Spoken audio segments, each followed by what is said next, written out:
Welcome back, my friends. I'm imagining that everybody who's watching this has at some point or another sprained their ankle.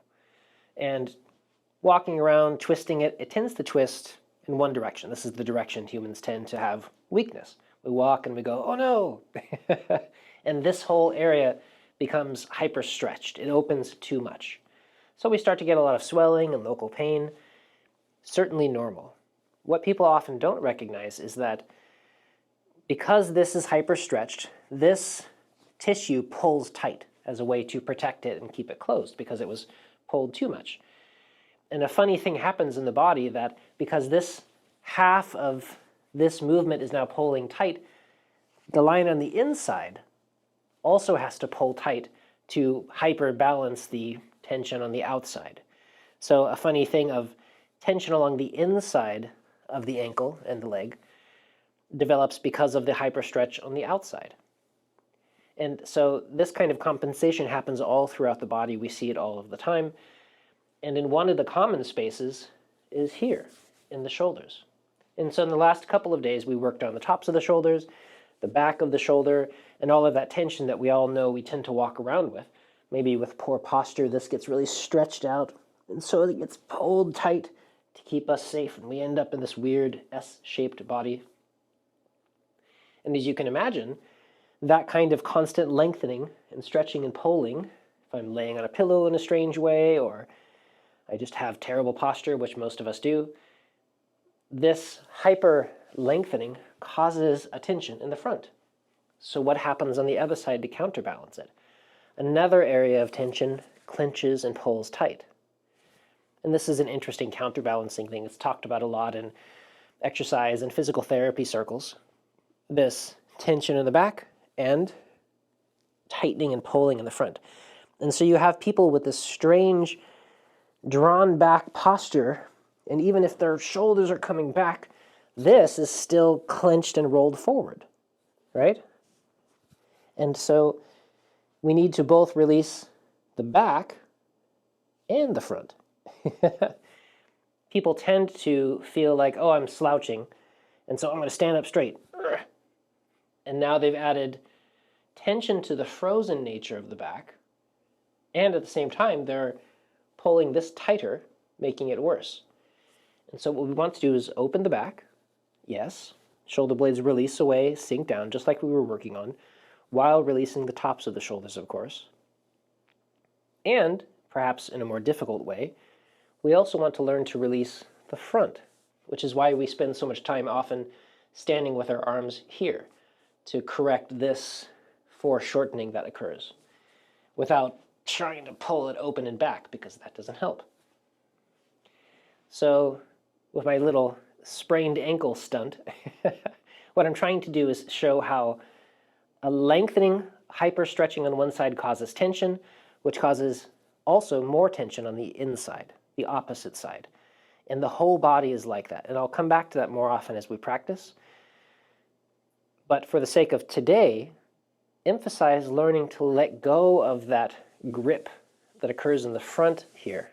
Even if you often don't feel as though you're pulling tight, you almost never find people that are able to let this go without pulling in the back. So we'll keep coming back to it. Starting here, letting go.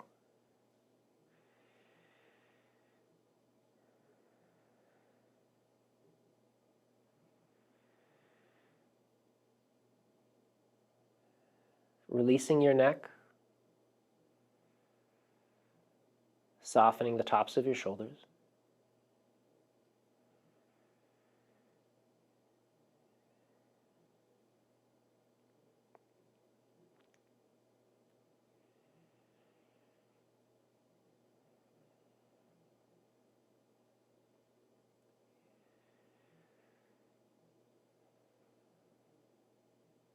Let go of the back of the shoulder, just like we'd practiced. The scapula gently release away from the spine and down the back. That space behind the upper arm as well, softening down toward the little finger. And now as this area softens this way, allow this space here to open as well. All across this, the pectoral, space beneath the collarbone here. Let all of this fall open in the direction of the thumb, in the direction of the hand outward.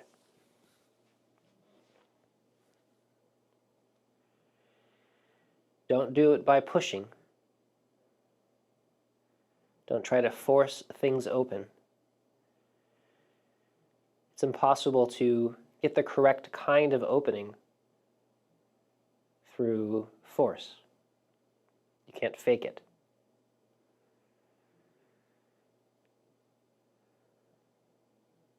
Letting go of your chest. Let the chest sink and soften down, relaxing the belly as well.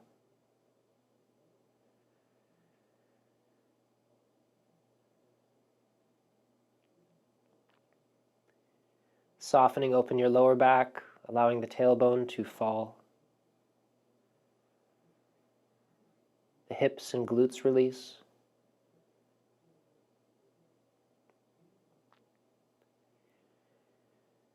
Taking the pressure out of your thighs, from around your knees.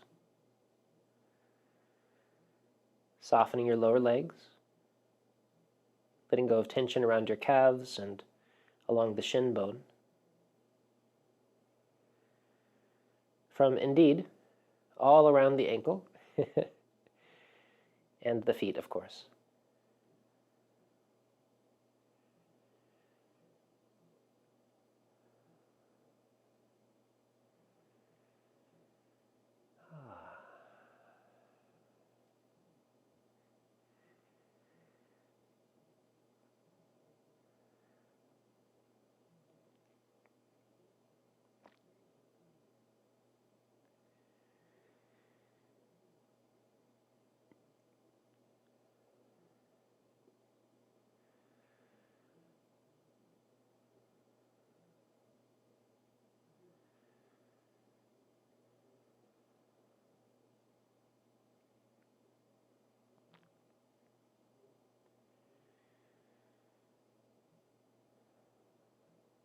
Just another couple of minutes, softening open and through.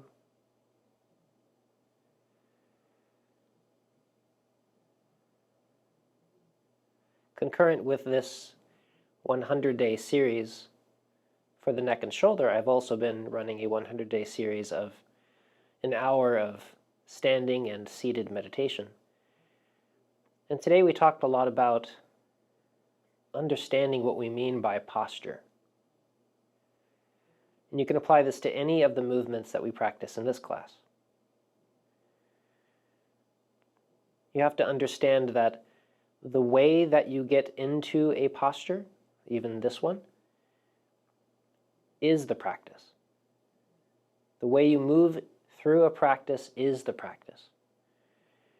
And so in the beginning, when we talk about standing posture, we talk about the position of the shoulders, the bend in the hips and the knees. But that's not really correct. It's just a way to begin. If you were to just freeze frame yourself in the perfect posture, you would actually be doing the wrong practice.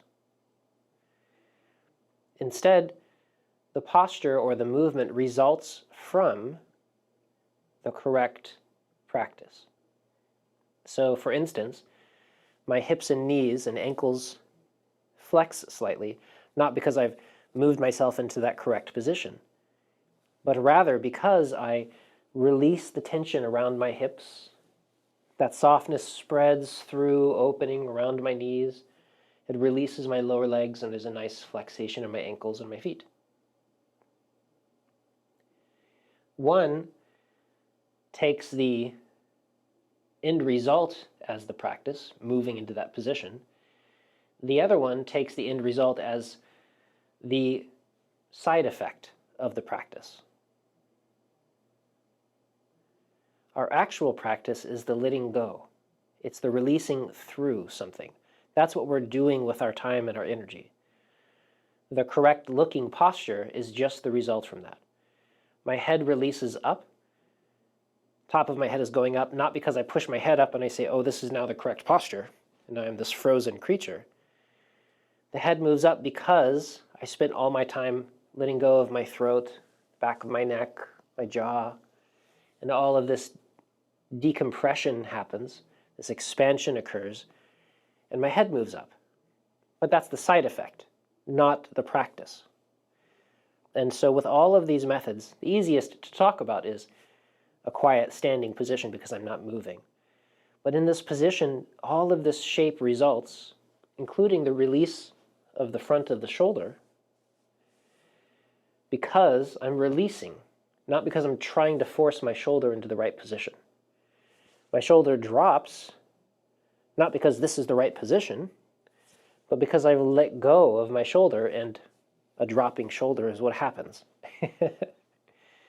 And so everything's like that in our practice. The mind is clear and quiet, not because we're forcing clarity and quietude upon the mind, but because we've let go of the noise and allowed things to settle.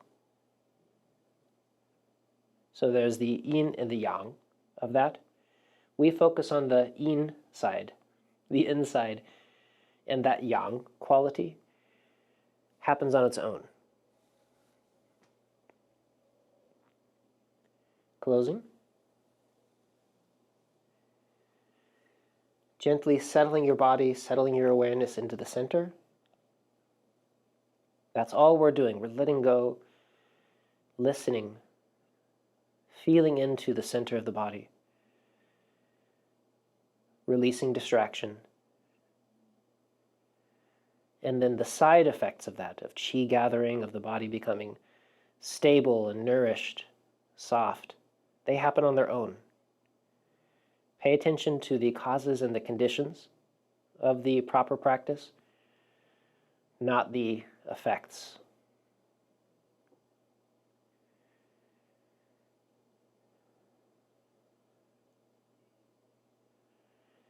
Gentle circles.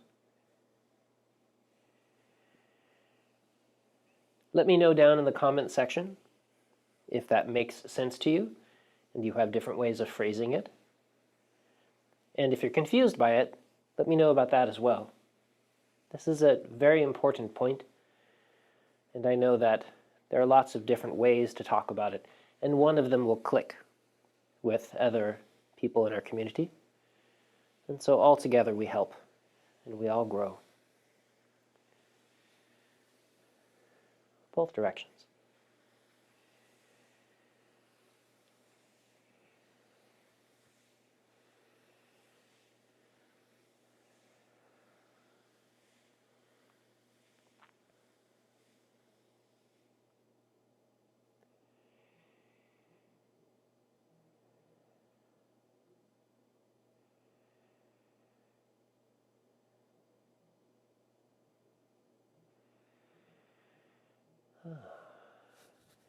Let's do a little bit of left and right, yin and yang. Falling open. My hand sinks, not because I'm pushing it down, but because that's what happens when I let go, and the arm lengthens.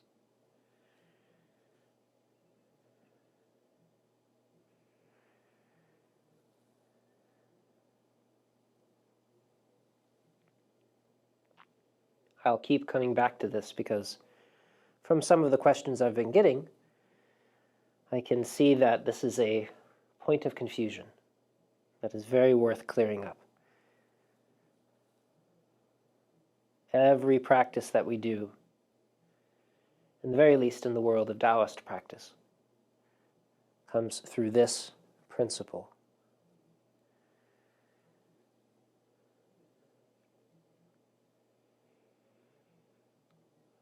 We don't force the right effect. We make the space for the right effect to happen on its own.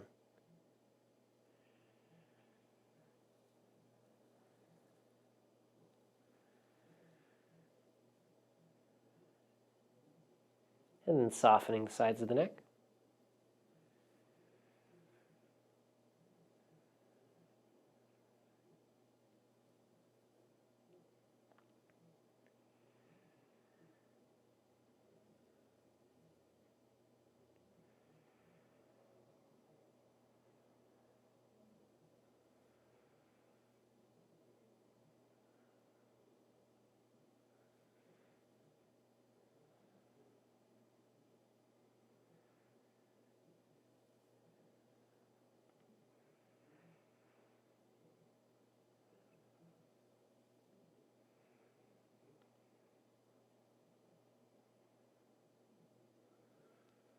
Remember to lengthen.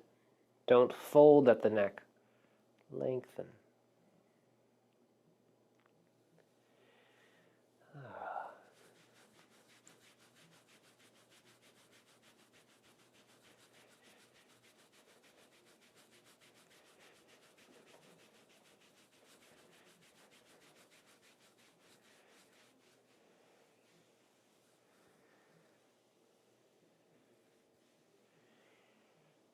Don't fold or crunch. Lengthen. Notice how, if you're able to place your palms against your body, that this front of the shoulder can open naturally this way. But if you're tight, then what happens is that your shoulder rolls forward and you kind of make this shape. And so instead, as much as you're able to, allow this to lengthen outward, and the front of the shoulder remains free and open this direction. If it's too difficult for you to do that, then of course use the backs of your hands. But begin to avoid this habit of folding over, hooking over on the front. Your shoulder rolls that way, not this way. And I'll keep mentioning it as we practice, of course. Shoulder blade falls down the back. If it's falling down the back, that will automatically start to open the front of the shoulder. Smaller and smaller.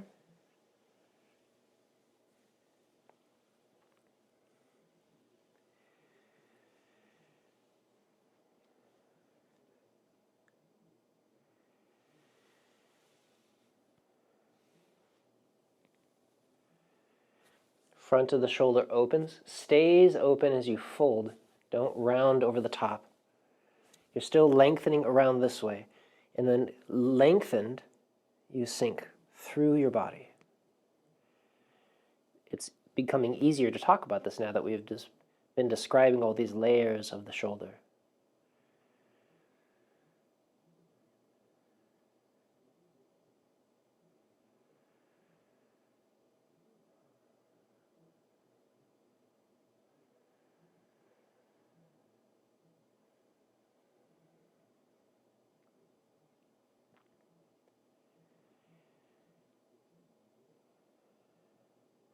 Especially if you're somebody who deals with a lot of emotional armoring, we can say, due to different kinds of insecurity. So there's this sort of shrinking away posture, don't look at me posture.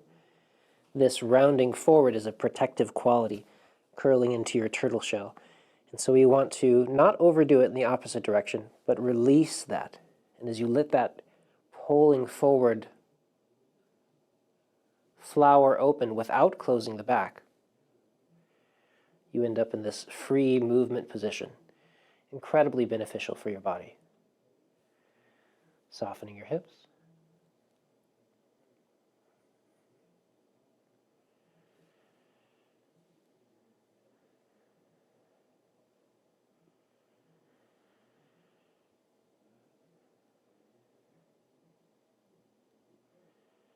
Both directions.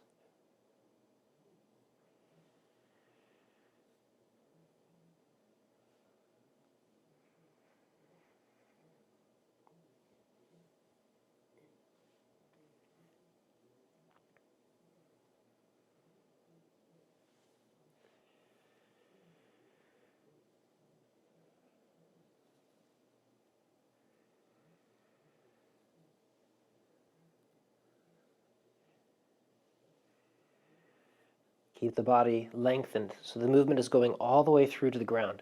You're not folding in the middle. You're going all the way around in an arch through to the ground.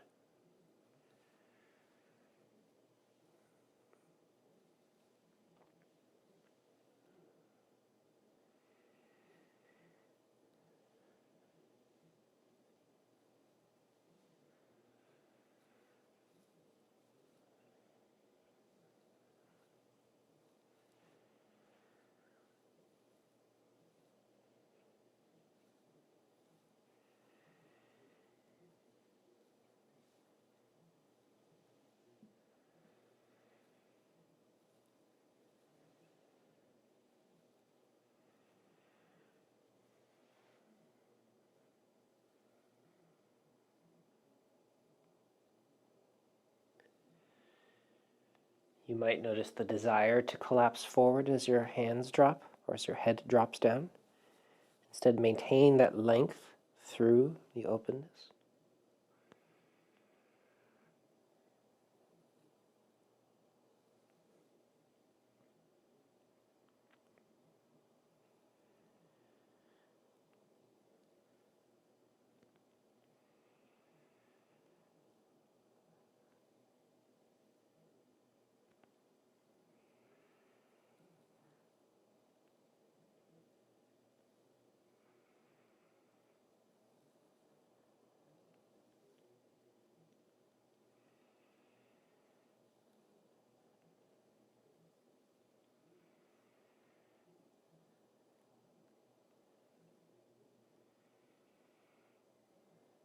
Both directions,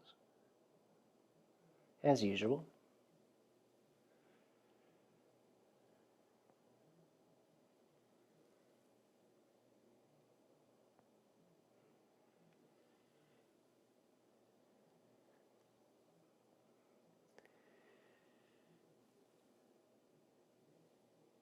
As with the sinew channel practice that we did earlier in the series, notice the full length of the body.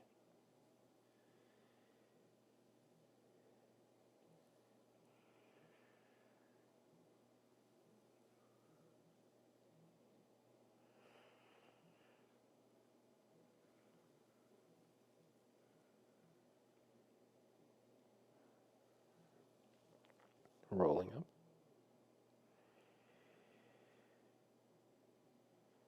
Take a moment looking up and down, emphasizing the release of the top of the neck.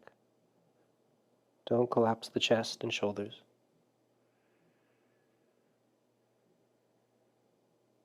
Lengthening along the back, lengthening along the front.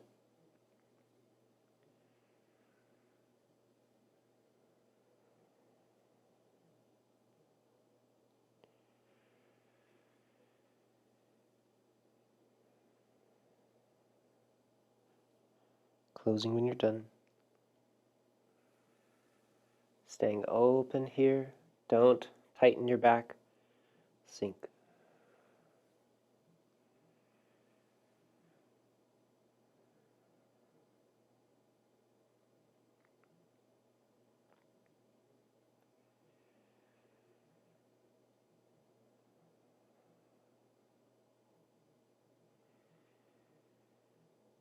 You'll see more and more as we practice why I wanted to spend time letting go of the top and the back of the shoulder before talking about the front. Because when I talk normally about releasing the front to people that have not yet experimented with softening their back, the back part of their shoulder, that everything that we do to adjust is just to pull everything back. We're just, oh, now my front is relaxed, as though you helped anything. And so maintain that same soft, open quality in the back, and now release the front. The shoulder opens not because we're forcing the shoulder open, but because we're doing the right practices, which will eventually open the shoulder. It's different. Soften the front. Fall around the circle. Let go of the top, let go of the front of the shoulder.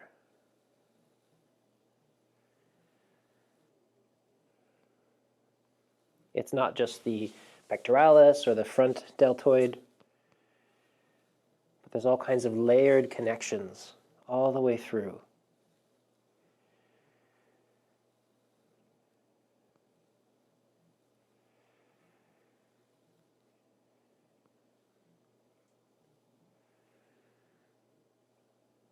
Both directions. You might notice those sinew channels that move up that we studied before.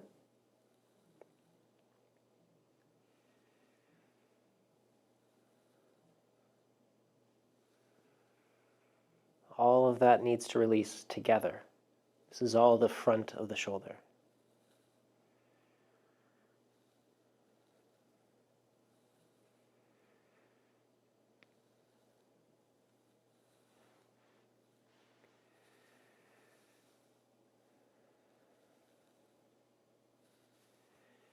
Especially in this direction of the circle, Let go of the top and let that fall instantly into letting go of the front, down the arm.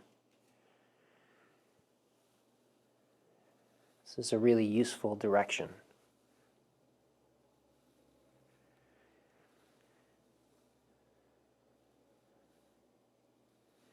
And it is okay to pause occasionally in these spaces to make certain that you're letting go, or at least to try to create that openness without clenching the back.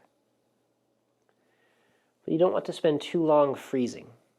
The circles and movements themselves will help to disentangle and to start to create openness in those spaces. You just need to be patient. Make the circles, don't go too slow or too fast, and over time the practice itself, over these next 100 days, will make a really big difference in your body's capacity to be open and free.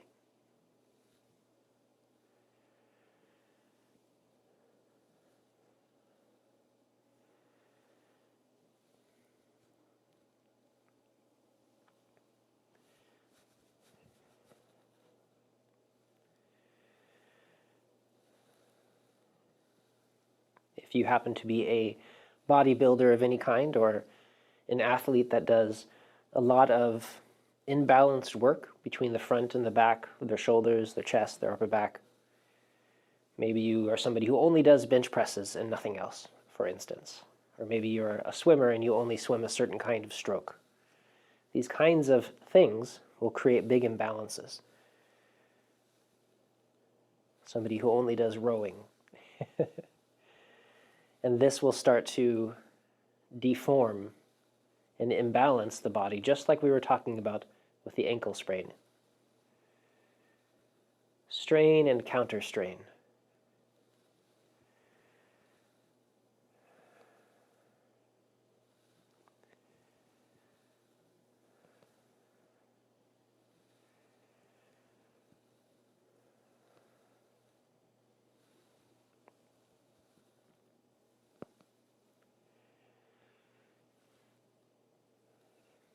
Equally, if you're somebody that has large amounts of breast tissue, that can cause mixtures of problems just because of the weight in the front of the body and the way that people tend to counterbalance that extra weight.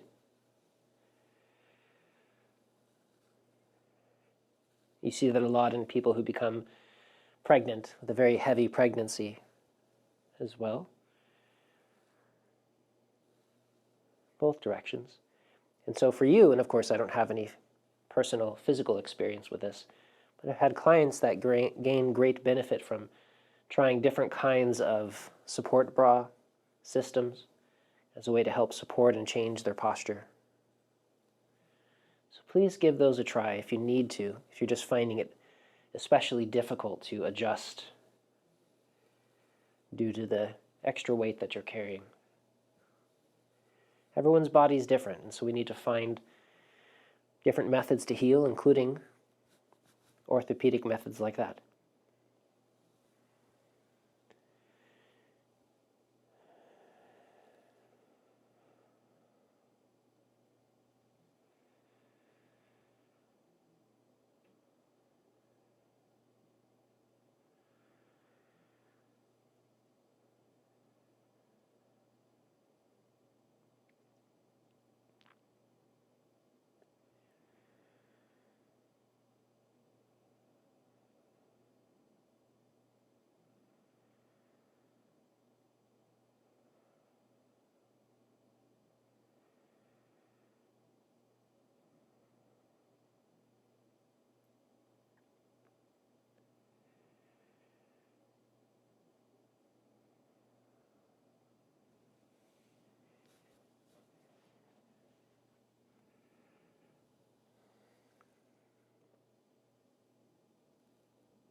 And begin waving through the body.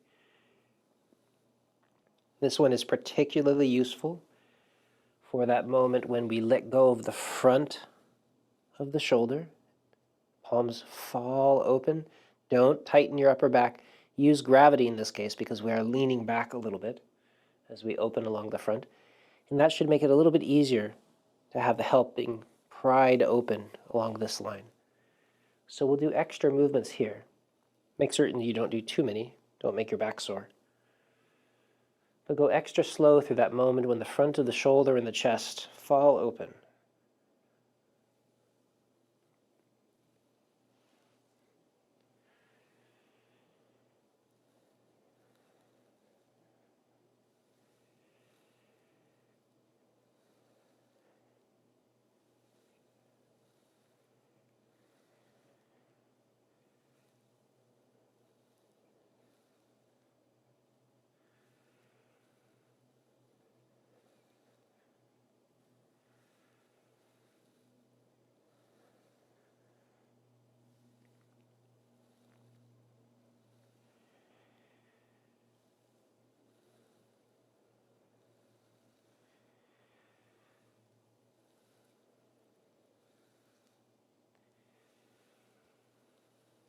You can allow the movement for your shoulders to get bigger as well. This is a variation. And this might be extra helpful again. Falling open, shoulders roll over the top, a wave that travels down the arms.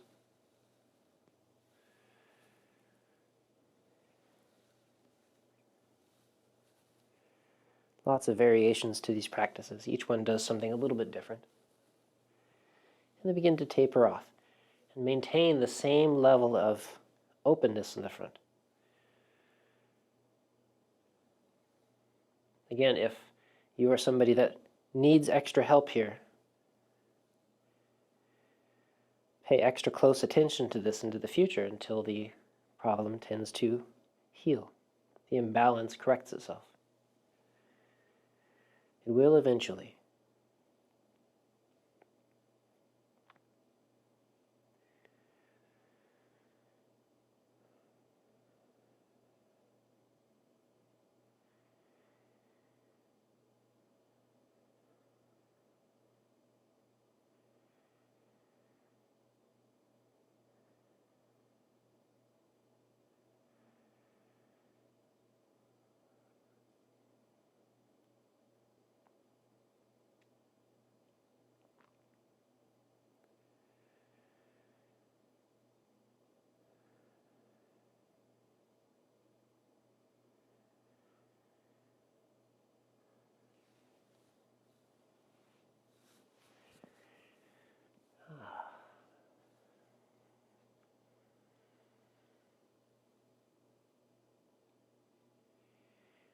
So this one here is another one that's wonderful for the front of the shoulder.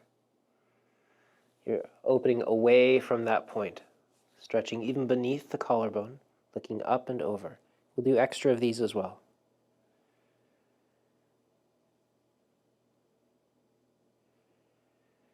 Open in the front without clenching in the back.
Lengthen all the way through, down those sinew channels to the hand.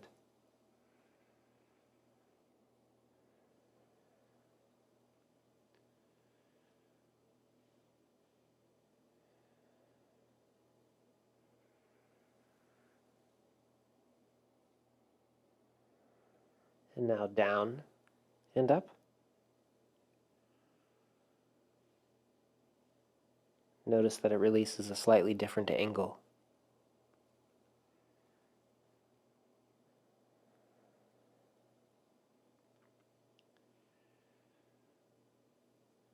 Make sure that you're not twisting your hips. By opening that opposite hip, the gua, because of that relationship between the hips and the shoulders, it would actually help you release the front of the shoulder and the chest. It's all one movement. Through.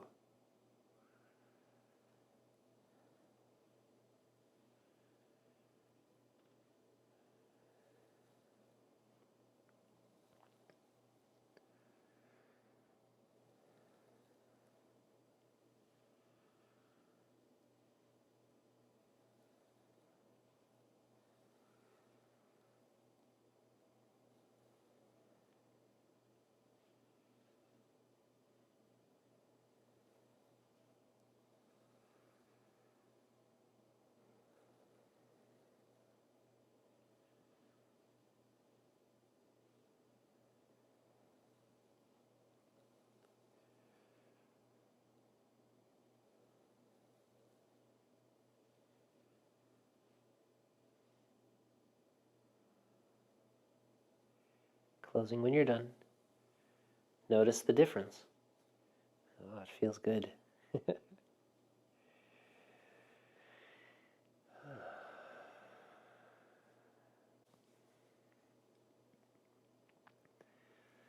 Softer is better.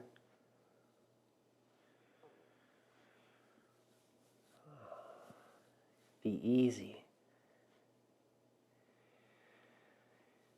If you're somebody who spends a lot of the time on the keyboard, you can see this rotation that often occurs because it's more difficult to stay open and to come through than it is to collapse onto the keyboard. I see this a lot. More of the tech-neck tendency that we try to correct by going the wrong direction. And so spend more time on this if you are a keyboard warrior. I salute you. How did you salute a keyboard warrior?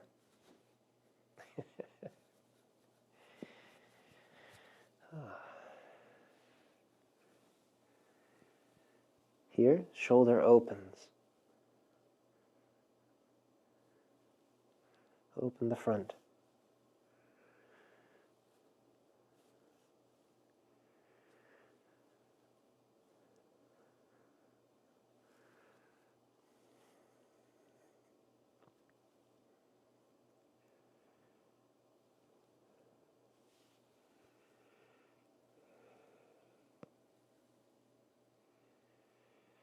Remember that as we lengthen outward and we turn our palm forward, we're allowing the head of the joint here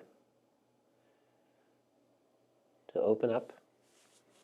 Head of the humerus turns upward, allowing our shoulder to rotate in the correct direction. And then we follow that correct direction down with our palm forward just to avoid this inevitable collapse that tends to happen for people.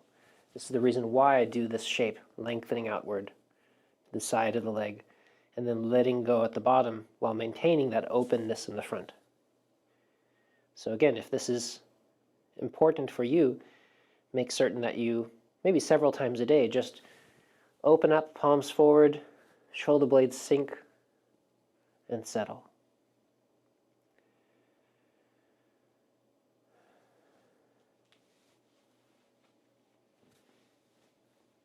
Your physical therapy homework. Actually, let's come this direction. Just for the sake of opening the front of the shoulder.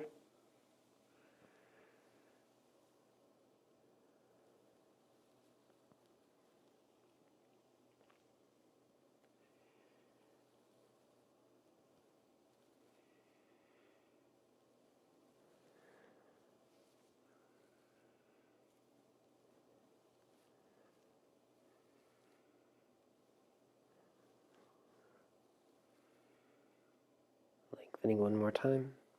End on the lengthening, softening outward.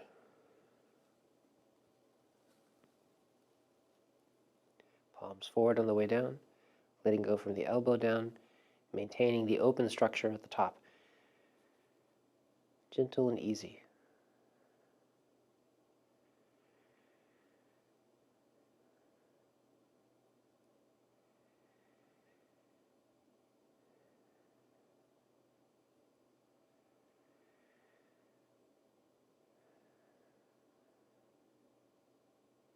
This time, let's come up the midline. And as the hands turn around, open the front of the shoulder, allowing the shoulder blades to sink. Top of the head follows the hands, lengthen the spine.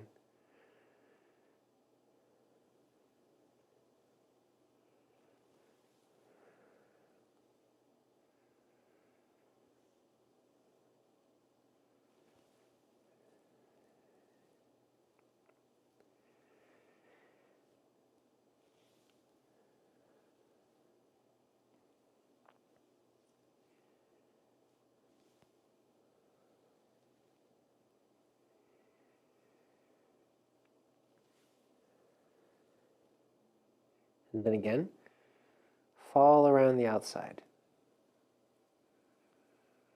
Falling around. Don't collapse the shoulders.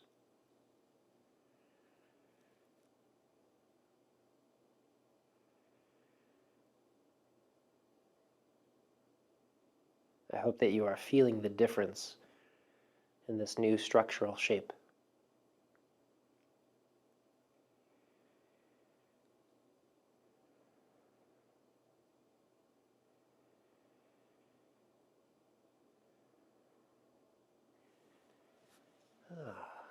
Let's do a little bit of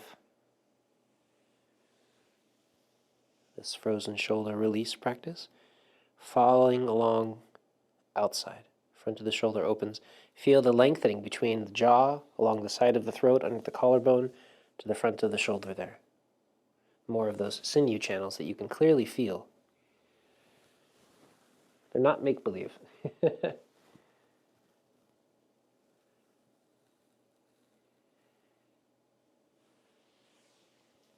For those of you who are especially tight in this area, you could probably trace the path with your finger.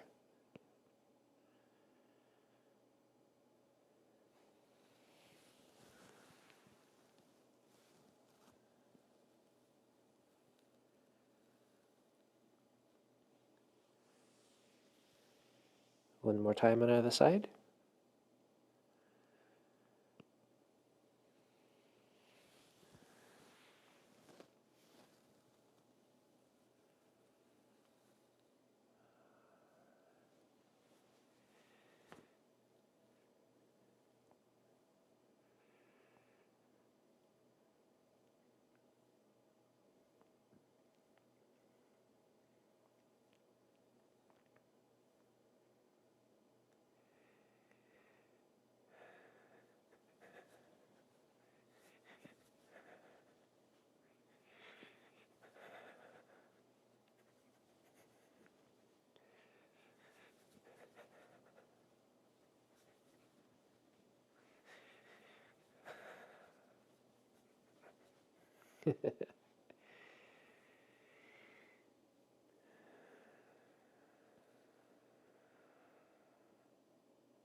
So here, as you turn around, like I was describing yesterday, go around, back of the shoulder does open and sinks, but of course that means the front of the shoulder here also opens as the shoulder rotates, and then you push away. Don't push, lengthen. We're becoming empty and releasing. And then we release all the way down through the middle without closing the front of the shoulder.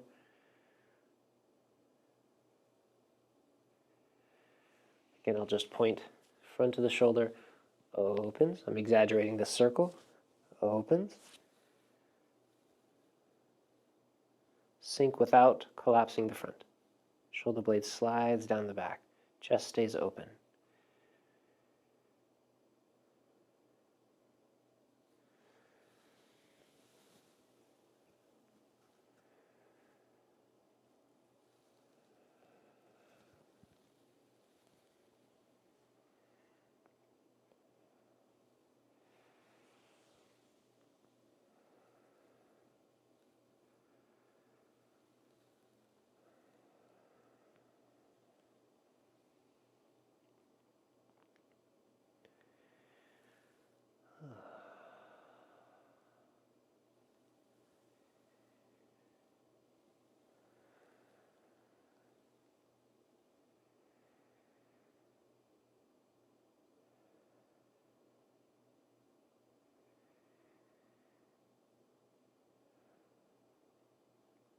So another problem as we learn to twist the waist, not only do people tend to twist their hips and their knees, which of course, please don't do that.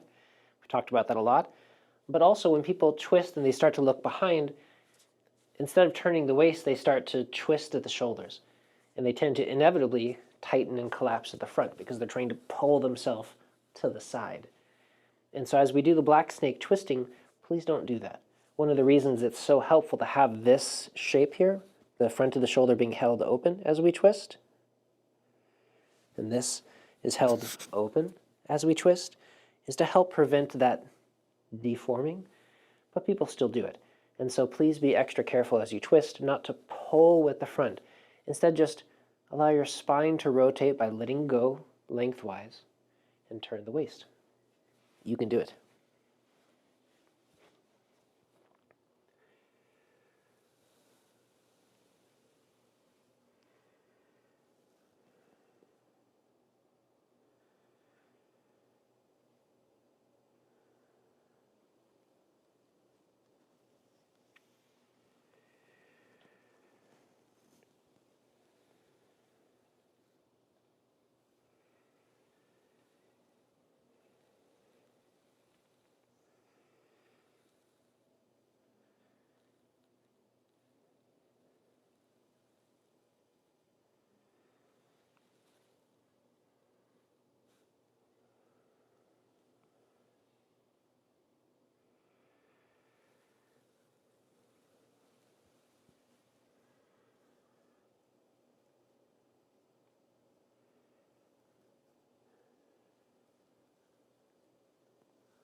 Closing when you're done.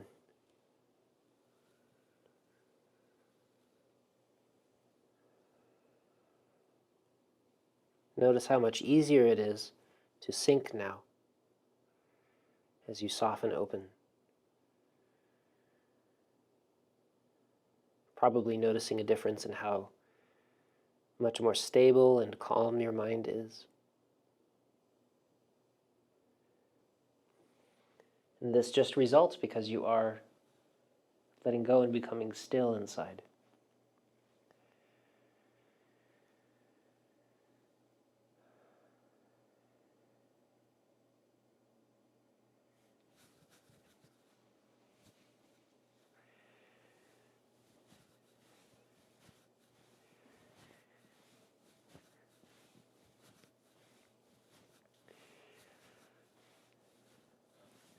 Front of the shoulder opens. Open the back, sink the chest, but don't do that. Instead, do that. The front of the shoulder continues to be soft and open. I know that that can be a difficult thing to differentiate. But in the very least, avoid collapsing over the top with your shoulder if you can. Soften down the back, release that softness. Sink your chest, soften down the back, open the back. Open the chest, sink the chest. Soften the chest, the shoulder.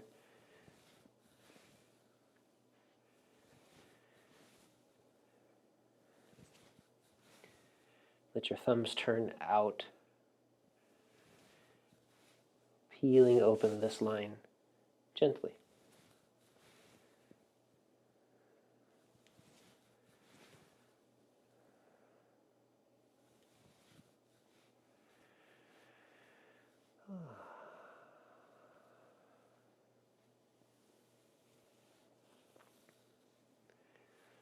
Front of the shoulder opens. Soften open.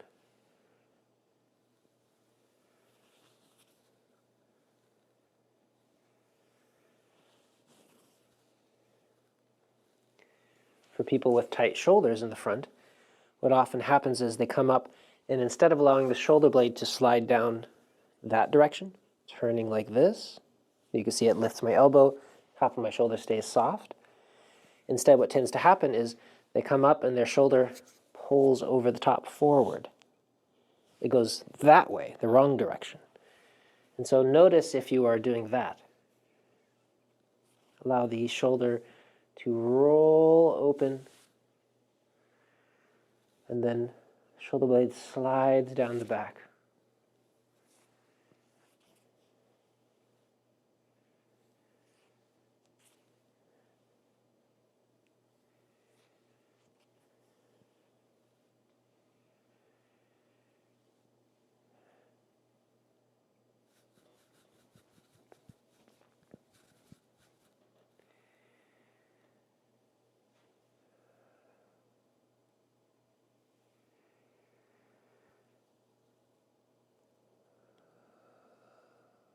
Let's fall around the way I was describing, maintaining that openness.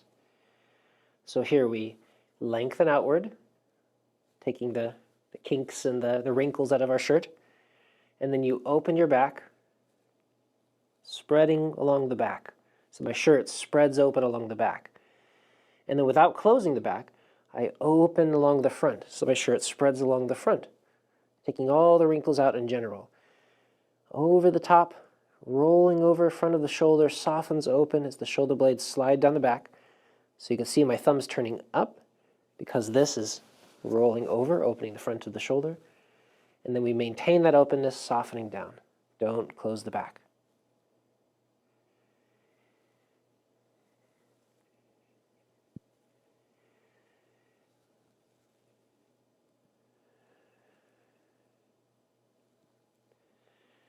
And the shoulders are just 2 of the 18 pivots. The neck is 1, so that's 3 out of 18 that we've been working on. Eventually they all freely float and pivot cleanly, and then we create unification and they begin to work with each other through the body.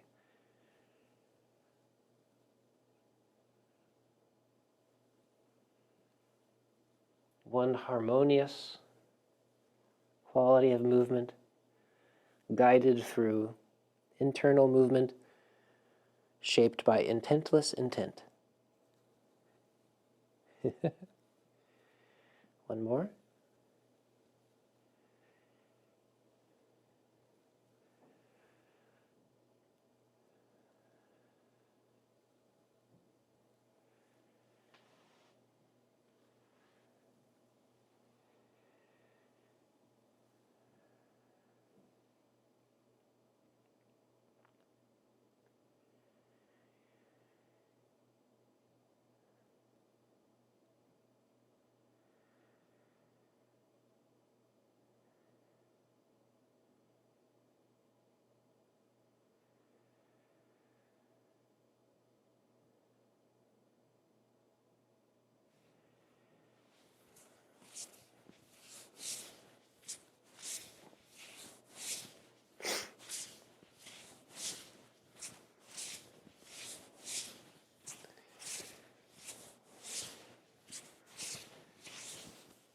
Front of the shoulder opens because the shoulder blades slide down the back.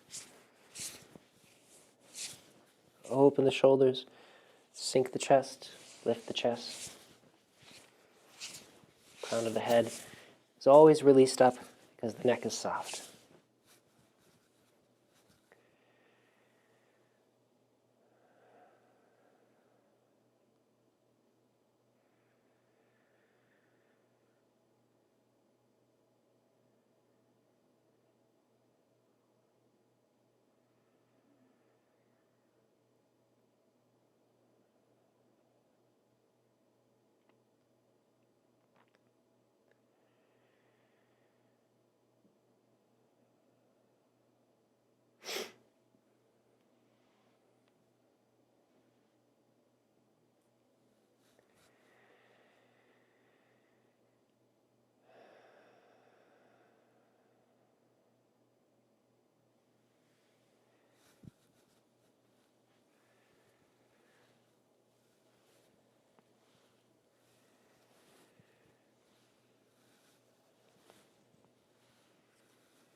So if you remember this one that we practiced as we were practicing turning the waist before, in preparation for golden snake, hand traveling around.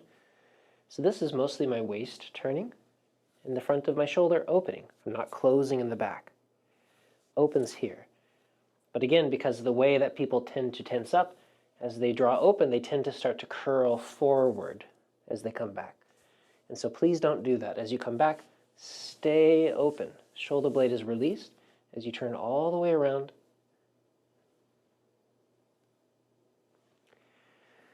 One side then the other. Open the shoulder.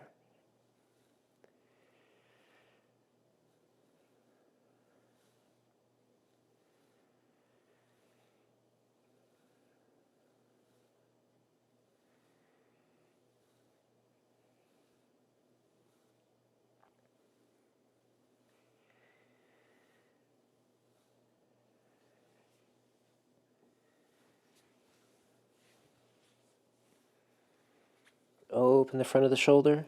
Shoulder blade sinks without closing the front of the shoulder. Lengthen outward.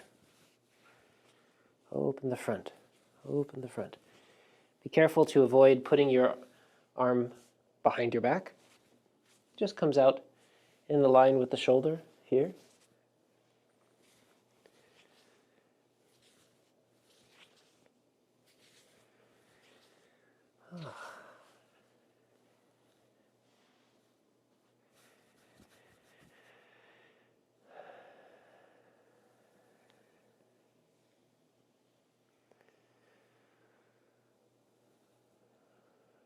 As this rotates, shoulder blade goes down the back.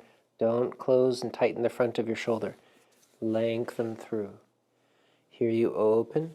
All of this opens.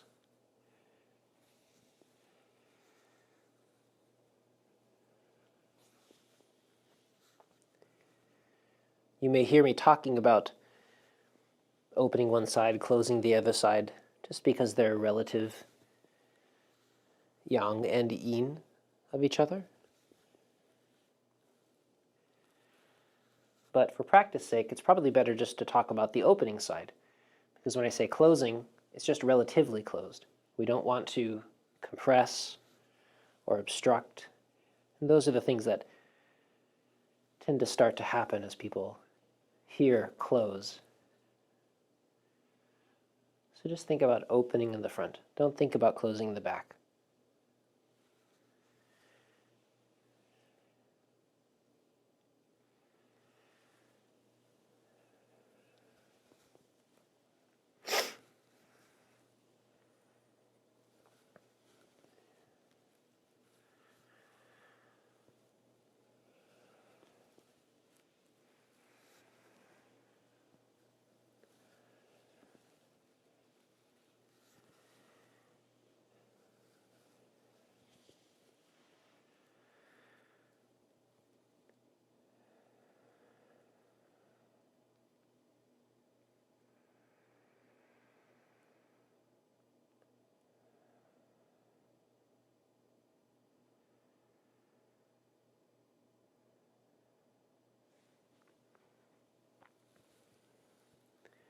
emphasize this moment when everything opens this way, thumbs turning back. I'm exaggerating a bit, but so you can see that direction. They close without tightening the front of the shoulder, peeling open in the front, letting it go. Lengthens through and outward toward the hands.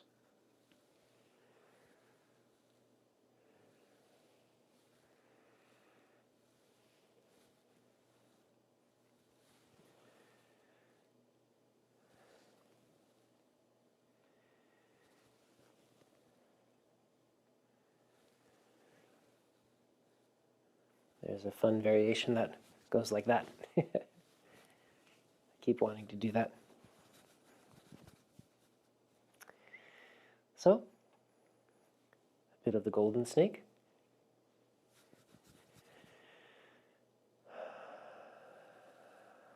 Opening along the front. Maintain that openness as you come through. Don't collapse your shoulder forward. Notice if this is rolling forward as you do that.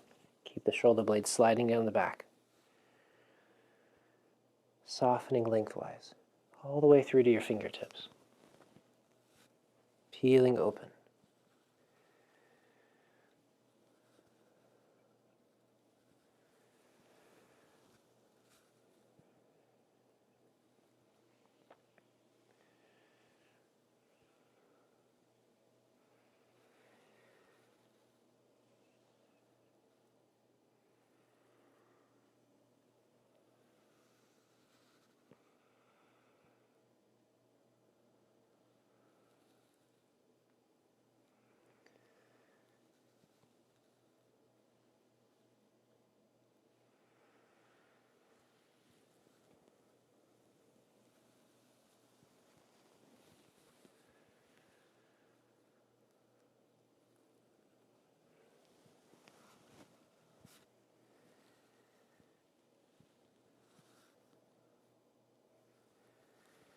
Opening the front of the shoulder. Don't collapse your knees.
Opening along the front. External rotation.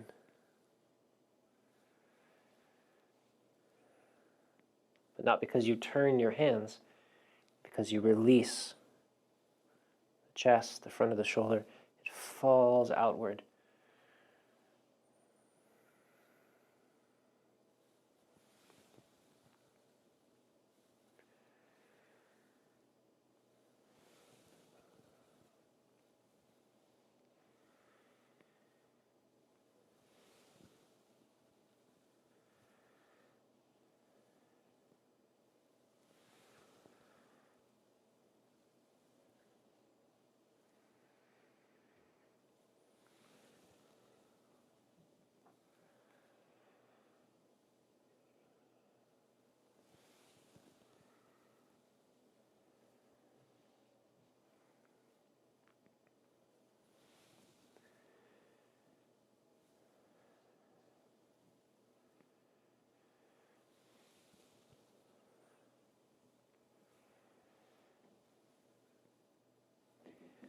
Notice that desire here to roll over the top and collapse the front of the shoulder.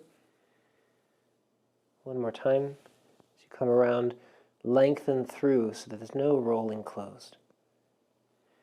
Simply soften the chest without turning this in.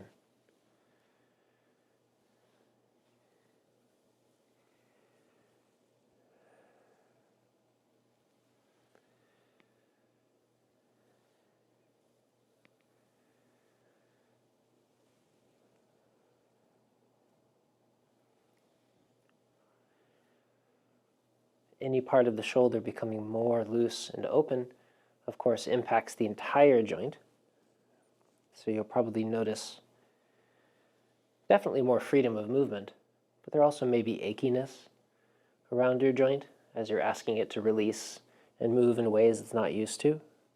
So definitely don't push yourself.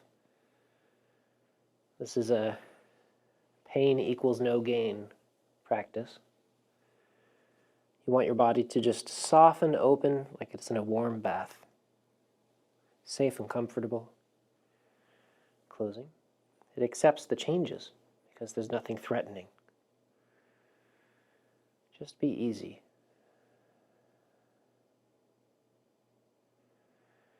You don't need to do anything drastic. Practice, be soft. Eat well, rest well, move around a bit. Quiet your mind, balance your emotions somewhat.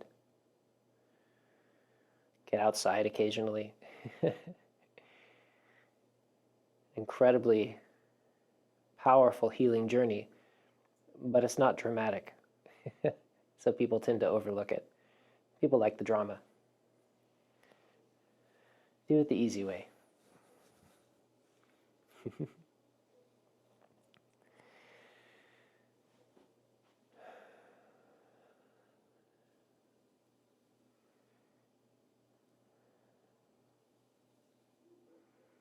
As you look up, softening the throat, chest opens, front of the shoulders open slightly.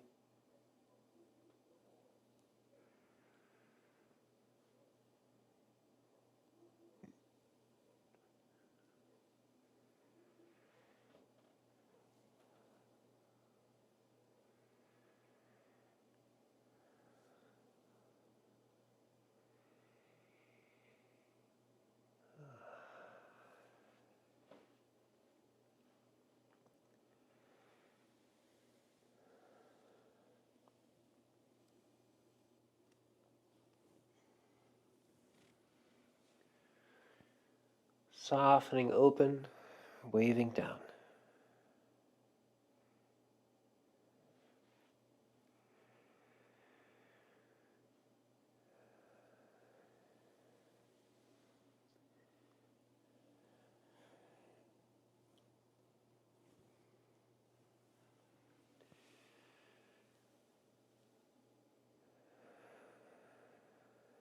We haven't worked too much on the hips and legs yet, but here as you sink down and you look down between your feet, notice if the center of your hips, maybe the center seam of your pants perhaps, is evenly in the middle between your two legs. Make sure also that your knees aren't twisted, but you may notice when you go down that your hips tend to move in much more in one direction than the other. So make sure that you are settling evenly through your legs as you sink down. Don't stress one hip more than the other if you can. And just notice if you're twisting or leaning or swaying. It's very common. It can cause a lot of imbalances in the hips and back, the knees. Just an easy thing to fix, to look out for, since I can't be there with you. Remember that you're also welcome to send me a video or photos of your practice if you have questions, and I can offer corrections when I have a free moment. The monastery keeps me so busy.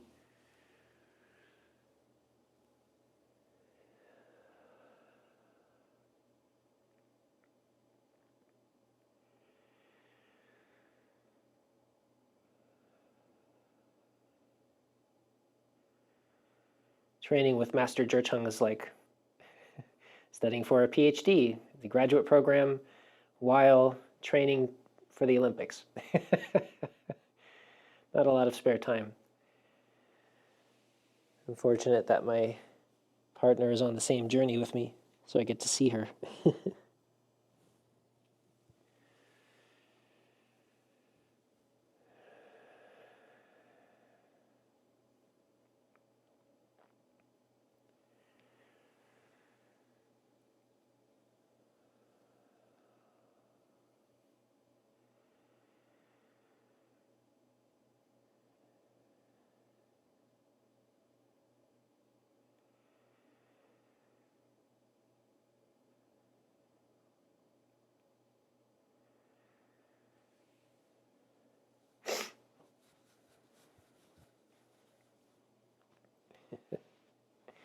I'd never expected to go back to graduate school. So here, let's try 2 different directions for lifting. Coming up, palms turning down before the level of the chest, the shoulder blades slide down the back. You open outward as your palms turn up. Don't crouch or arch, just lengthen. And as we come down, same thing, don't slouch forward. Shoulder blades sink. Lengthen along the front of your shoulders toward your elbows. Everything sinks through your legs without folding forward or leaning or slouching. Going down through to the ground.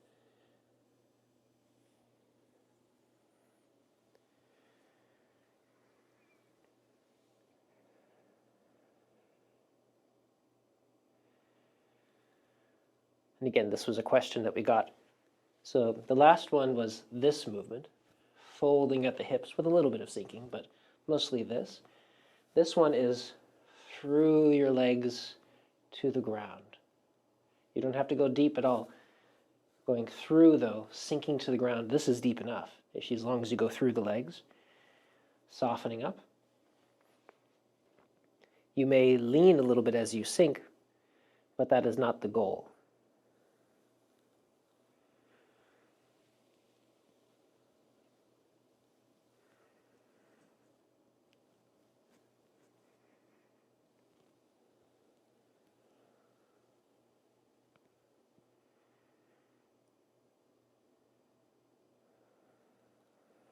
Through your legs to the ground.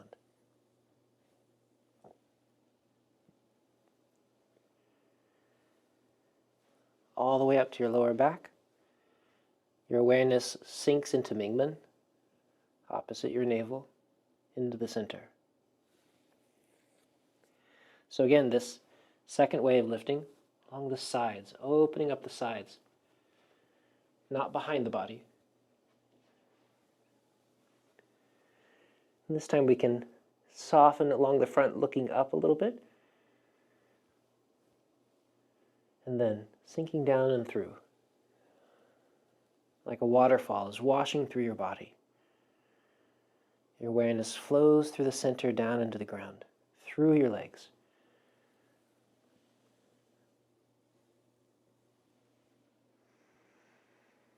Your mind draws up all the way through to your lower back and in.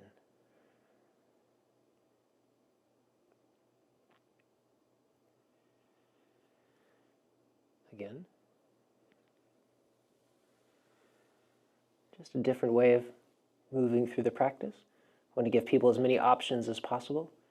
Washing through.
Sorry about that.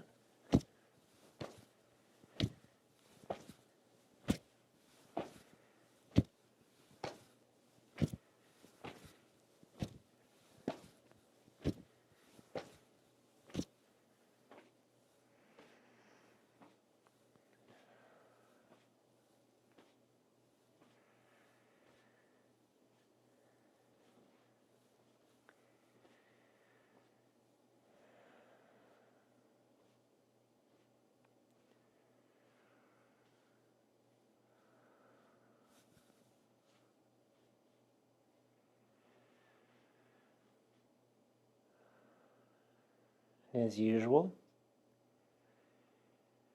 take some time to let your mind sink inside your body. If you're not trying to do anything, you're just allowing awareness to rest.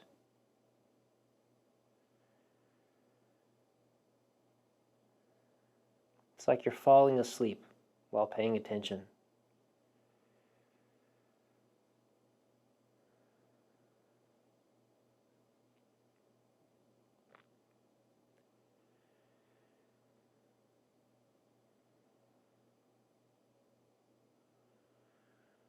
A little extra care given to that front corner of the shoulder. Notice the difference. Notice how much more open and soft that area is. Nourish the space with your attention.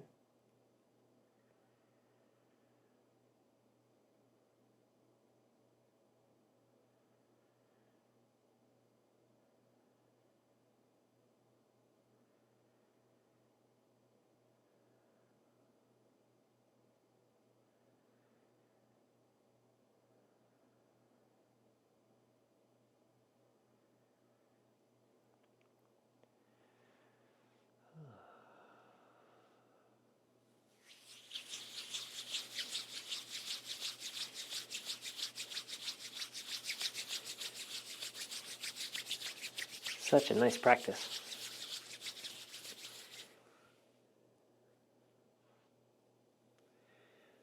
I do a lot of practices throughout the day, and I always a little bit look forward to this one.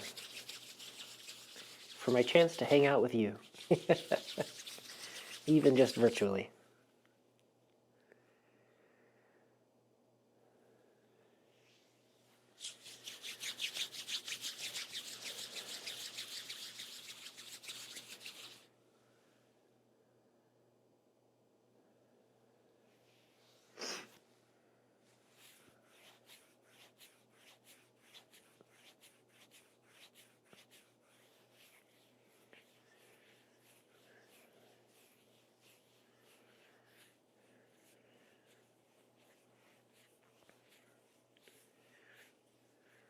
Although it is true, people ask me about what my favorite practice is. And it's a hard question to answer. Because it is true at some level that my favorite practice is always whichever one I'm doing currently. You want to lavish that kind of sincerity and care into whatever it is that you're doing.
take my microphone off.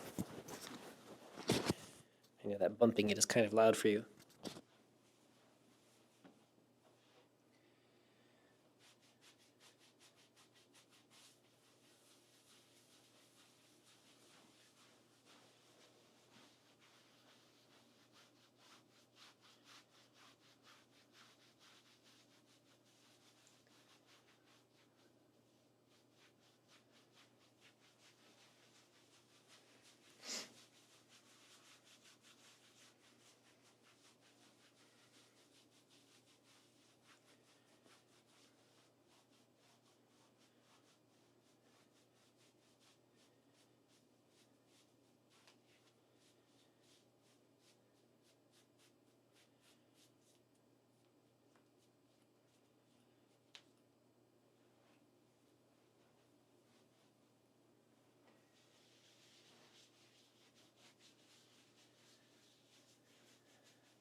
Thank you all so much for joining me. Lovely to have you here. Everyone's doing great. Keep sending your questions, your videos, your photos as much as you need to. Reach out to other people in the community as well, because we have a vast supply of wisdom here in the community. It's one of the reasons we're doing all of this online. So please do add your voice when you get the chance. And your homework is to pay attention to two separate things. One, how much of a tendency you have perhaps to have this tech rounding posture. We call it like a tech ogre, the tech sloth. This tendency to round, tighten, to hyperstretch, and the tighten in the front in this strange counterbalancing way we explored. And the other is to notice the quality of emotional armoring that you may have. In the way that, for the back of the shoulder, this might be really common for certain people who are insecure. They pull really tight in the back. And again, it's kind of insecurity that creates that sort of habit. But no less so this position. This is the one we're more intimately familiar with seeing. Rounding forward, hiding, caving in from the world. Some people have this posture for other reasons. But notice how much your own emotional cycle is associated with your posture, and that will be another way for you to untangle it. Thank you very much. See you tomorrow.